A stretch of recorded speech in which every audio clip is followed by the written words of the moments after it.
Welcome to Sir Win's Accounting Lectures. Today, magkakaroon tayo ng pen and paper video problem solving patungkol sa Lecture 03, Share Rights. Actually, nasa description ng video lecture na ito yung mismong problem under discussion. Kung gusto mong sagutan ng solo at balikan ng lecture na ito kapag tapos ka na, mas mabuti. Kasi, ang accounting ay natututunan not by mere listening but by you doing the problem solving.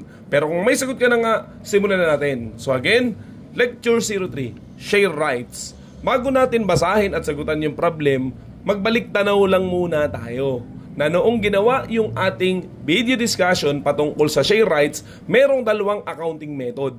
We have the not accounted for separately, kung saan hindi na yun ginagamit.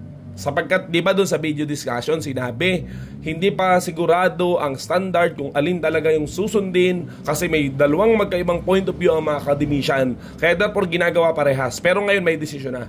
Hindi na po yung not accounted for separately ang nasusunod, but rather the share right should be accounted for separately. Dahil ang sabi ng standard, iba ang nature or ang value ng share rights, yung nature ng investment na yon, comparing with the investment itself. That's why we have to separately value it.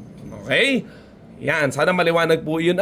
So kung sakaling napanood ninyo yung, o nakabasa kayo ng libro na ang discussion sa share rights not accounted for separately, huwag nyo na pong sundin, mali na po yun sapagkat may nanalo na. Okay? Ang method natin, accounted for separately. Ayan, so reminder lang po yun. So ngayon, magsagot na tayo ng problem. Okay? So the following are the transactions of Adan Company pertaining to its equity investment. What is the requirement? Ang sabi dito, required, prepare journal entries to record the transaction. Okay? Magsagot na kaagad tayo. Noong September 14. So, ang sabi dito, acquired 10,000 shares of Paradise Company for 2.5 million. So, basically, nag-invest lang naman siya. So, we debit investment in equity securities. Ayan. Amounting to 2.5 million. And we are going to credit cash also with the same amount, 2.5 million. Next problem, October 3, next date. So ang sabi dyan, the BOD of Paradise Company approved to issue share rights to shareholders of record on November 18, entitling the shareholders acquire one rights at 150 pesos per share par value of 100 pesos for every 5 shares held.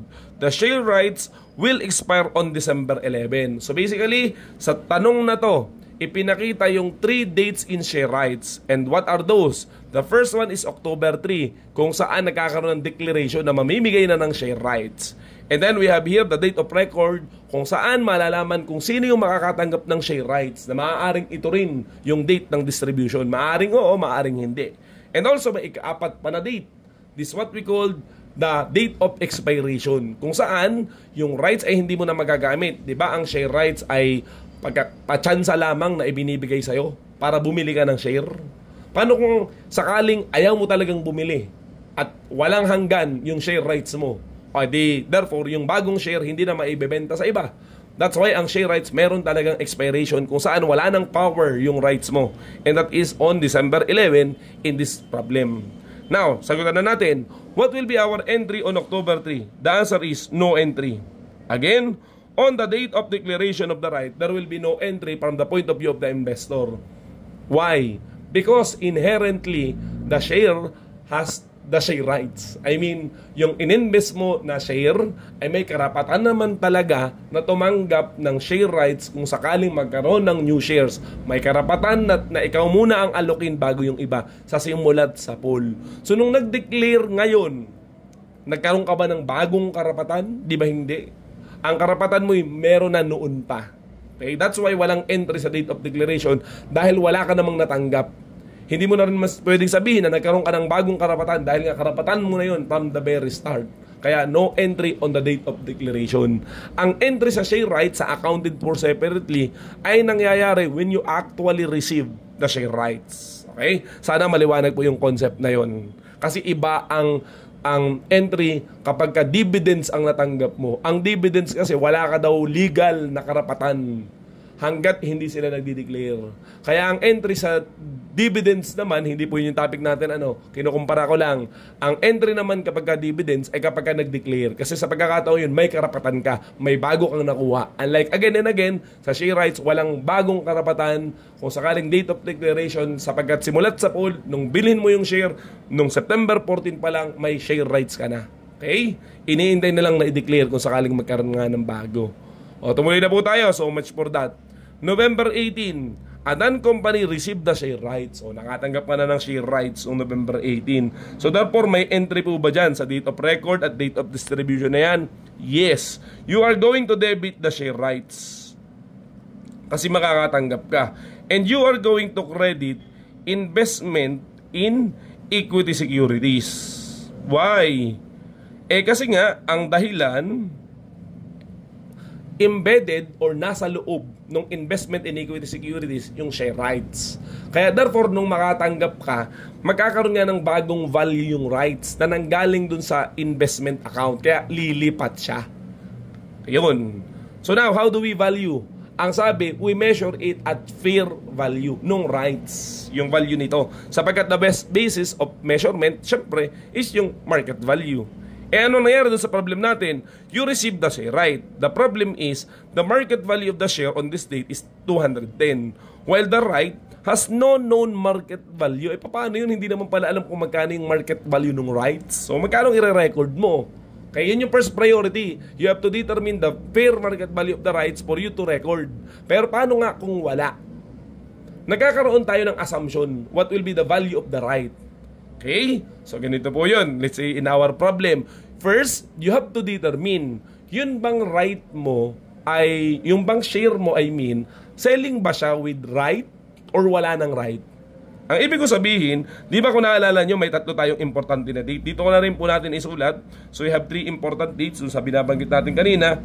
So, we have here the date of declaration, October 3, yung date of distribution, which is yung November 18, at saka yung date of expiration, which is yung December 11. Okay? Ganito, kailan ka ba merong karapatan na tumanggap ng rights? Okay? Ang sabi dito, October 3, up until before November 18. So, ang ibig sabihin nun, the share is selling right on. Yan. Even though walang entry, nung October 3, nung date of declaration, meron na pong tinatawag naman na alam na ngayon ng lahat na yung share na hawak mo ay may karapatan na tumanggap na right. Okay, kaya right on. Ibig sabihin, automatically, pag binenta mo yung share, may karapatan yan tumanggap ng rights. Pero pagdating ng November 18 itself, nung November 18 itself, okay, ngayon, ibibigay na yung rights. Pag binenta mo yung share, therefore, hindi mo na maiibenta yung right. Sapagkat nakahiwalay na siya. Dahil natanggap mo na nga nung November 18. So mula nung November 18 hanggang dito naman sa December 11, we can say that the share is selling X right. Ulitin po natin anong pagkakaiba ng dalawa. Okay? Kapag kayong share ay ibinenta mo, nung October 3 hanggang November 17, ang tawag doon, the share is selling right on. So ibig sabihin, yung market value ng share, okay? Yung share itself, may kasamang right pag binenta mo kasi nga matatanggap pa lang naman yung November 18. Di ba yun ang significance ng date of record? Kung sino yung nakalista, siya yung makakatanggap ng right.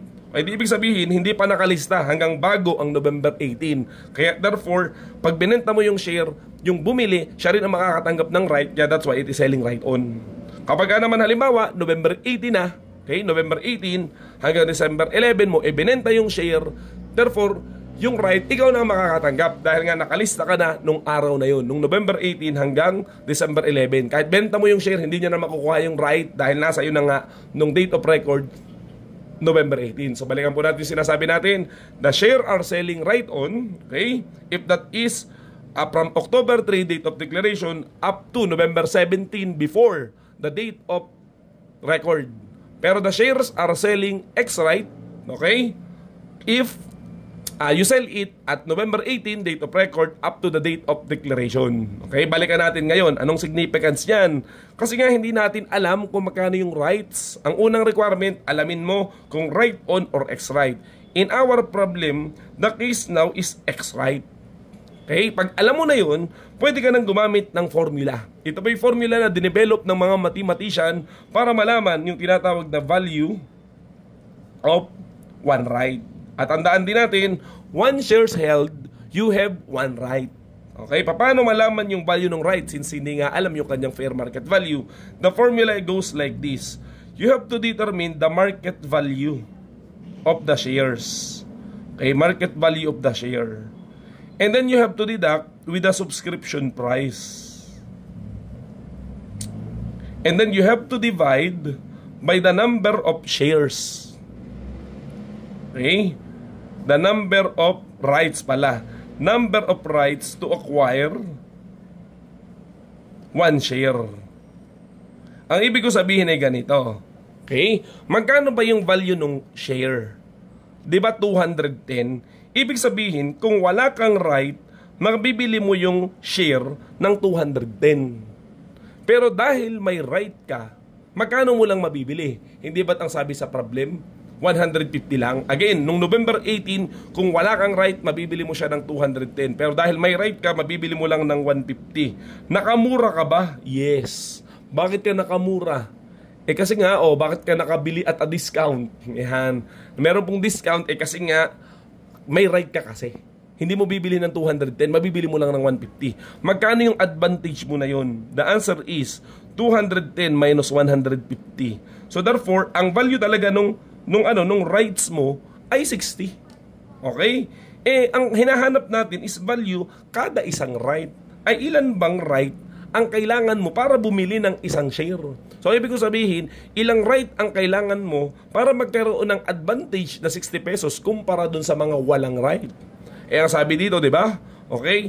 So, you may buy 1 new shares for every 5 shares held. So ang sabi, kung ilan yung shares held mo, ganun karami yung right mo. So ibig sabihin, okay, isang bago kapalit ng 5. Okay, so ilan ang kailangan mo na rights? So the number of rights to acquire 1 share is 5. Kaya therefore, that will be 60 pesos divided by 5 to determine the value of 1 right. So again, 60 divided by 5. So we can safely assume 12 pesos ang value ng bawat isang right. So balikan natin yung formula. May logic naman kasi. Okay, mathematician po ang nag-develop niyan. Ang sabi, okay, kung bibili ka ng walang right, 210 pesos mo mabibili. Pero dahil may right ka, masusubscribe mo yung share ng 150 pesos. So anong ibig sabihin nun? May advantage ka na 60 pesos kumpara sa iba. Pero ang tanong, ilang right ang kailangan mo para makabili ng isang share? Hindi ba't 5 ang sabi dun sa problem? Kaya therefore, pag tinanong, magkano ang value ng isang right? Dahil 5, para magkaroon ng advantage sa 60 pesos, ang bawat isa, 12 pesos. So therefore, masasagutan na natin yung problem dun sa November 18. Ano bang nangyari dun sa November 18? Okay, di ba nakatanggap tayo ng rights? Ilang rights ang ating natanggap? Ilan bang shares ang hawak-hawak natin? Hindi ba 10,000? So we have 10,000 shares at ang value ng isang right, yung kanyang intrinsic value is 12. That's why 10,000, okay, ulitin natin, 10,000 times 12, we will get 120,000. So yan po ang entry dito sa November 18. Okay, let's try to move on. December 3, ano ang sabi dito? Exercise all the rights. So when you exercise, you are going to debit investment, okay, in equity securities or in shares. Okay, in equity securities. Kasi bumibili ka, di ba? And you are going to credit cash and you are going to credit the share rights. Magkano mo ngayon mabibili? Okay? Ang sabi nga natin kanina, di ba, 150 pesos mo lang mabibili. So again, ilang rights ang meron ka? 10,000. Ilang right kada isang share? 5. So divided by 5. So ilang share mabibili mo? 5,000. Magkano mo mabibili? 150. So 2,000 times 150, yun yung i-credit mo sa cash, yan yung babayaran mo. Ayan. At hindi ba ginamit mo yung rights mo? At ang value ng rights mo ay 120,000. Sabi, ginamit mong lahat. So i-credit mo na rin yung share rights dahil nagamit na nga, amounting to 120,000. Now, how much will be the debit to our investment? Siyempre, yung total ng dalawa. So, 300,000 the cash payment and the value of the rights of 120,000. So, we are going to debit investment in equity securities for 420,000. Okay, that is the entry for December 3. Okay, tapos na po sana yung problem. Kaso may dagdag na requirement. So anong sabi dito? Assuming the market value of the share of 210 pesos is between the date of declaration and record date of the share rights, and the share right has no known market value, prepare the entry to record the receipts of share rights. So ang ibig sabihin kasi, itong sinagutan natin kanina na November 18 ay entry at yung computation ay kung sakaling the share is selling X right. Kasi nga, value daw yung 210 nung date of declaration na. Di mo, wala nang right yun kasi nga, sayo na yun nung November 18. So, natanggap mo na yung, yung share rights. Kaya kahit ibenta mo, wala na yun. Kaya X right. Ay, paano kung sakali daw na yung November, yung 210 ay value ng share dito sa pagitan na to. Ibig sabihin, the share is selling right on. Paano daw kung sakaling yung market value ay hindi dito sa November 18 but rather dito sa to? Magkano ngayon yung i-entry natin nung November 18? Anong magiging value ng debit to share rights at yung credit dun sa investment account? So magkano ang magiging magkano ang magiging value niyan? Okay? Since walang fair market value, we have to develop again the formula. Same lang naman siya eh. Okay? The formula is value of share rights minus subscription price. O gawin ko na lang din kaagad, So we have to compute for the value of one right. Okay? That would be same 210 minus 150. Minus 150 pesos per share. Now, ano ang pan-divide natin? Ganun pa rin, still 5. Kasi nga, 5 number of shares ang kailangan mo to acquire. Okay? 1 share. 5 number of rights, 5 rights to acquire 1 share. Kaya divided by 5. Ang kaibahan lang kapag ka right on, meaning yung value nung shares ay dito sa pagitan na to, kinakailangan kang may i-plus na isa. May plus 1. Bakit? Ang sabi daw kasi itong 210 pesos na to, itong 200 na to, okay? Pag binenta mo yung share, automatically may right. So anong ibig sabihin? Kasi nga, di ba, right on. So ibig sabihin nun, alam ng lahat na yung 210 pesos, hindi yan purely share. Meron niyang kahalo na right. Okay? So what can we say? Okay? Yung advantage mo na 60 pesos ay hindi lamang para makabili ng, di ba gagamitan mo yun ng 5 rights para magamit siya. Okay? So, meron pang plus 1. Sapagkat nga yung 210, inuulit-ulit ko po, ay meron ngang 1 share, 1 right. So, tama, di ba? Ay may hawak-hawak ka na share dito, na 210 daw, pag bibili ka at walang right. Okay? Ay dahil nga may right yun, ibig sabihin yung 210, hindi lang siya share lang, but rather may right dun. Ay di ba 5 share para sa, 5 right para sa isang share. Kaya therefore may 5 dun. Ay dahil may kahalo pa na isang share sa loob, kasi nga 1:1, kaya therefore may plus 1 pa. So therefore, it will not be divided by 5, but rather divided by 6. Okay, again and again, isa pa, kapag X right, itong date na to, walang plus 1. Pero dahil right on, may kasama pang right, kaya therefore sa ilalim, sa denominator, merong plus 1. Sana maliwanag yung concept na yun. Okay, so we try to solve now. So 60 divided by 6, we will get the 10 pesos or the value of 1 right. Okay, at ilang right nga ang ating natanggap dito sa second requirement? Hindi ba't ang number of shares ng ating investment ay 10,000? So therefore, 10,000 with the new value of the right. Okay, kapag right on is 10, so 10,000 times 10, we will get 100,000. So we debit share rights amounting to 100,000 and we credit investment in equity securities also amounting to 100,000. Okay, medyo mahaba yata yung aking naging discussion dito sa assumption kung sakaling walang fair value. Okay, medyo paulit-ulit pa yata tayo, pero di bali na. Pero sana naintindihan mo pa rin yung pagkakaiba ng share right on at saka yung X right, yung kanyang valuation, kung sakaling walang fair value. Pero kung sakaling given naman yung fair value, hindi po ganito kakomplikado yung solution, hindi ganito kakomplikado yung mathematics, okay? But rather, mas simple kasi nga given. So sana may natutunan ka, so yun lamang at maraming salamat.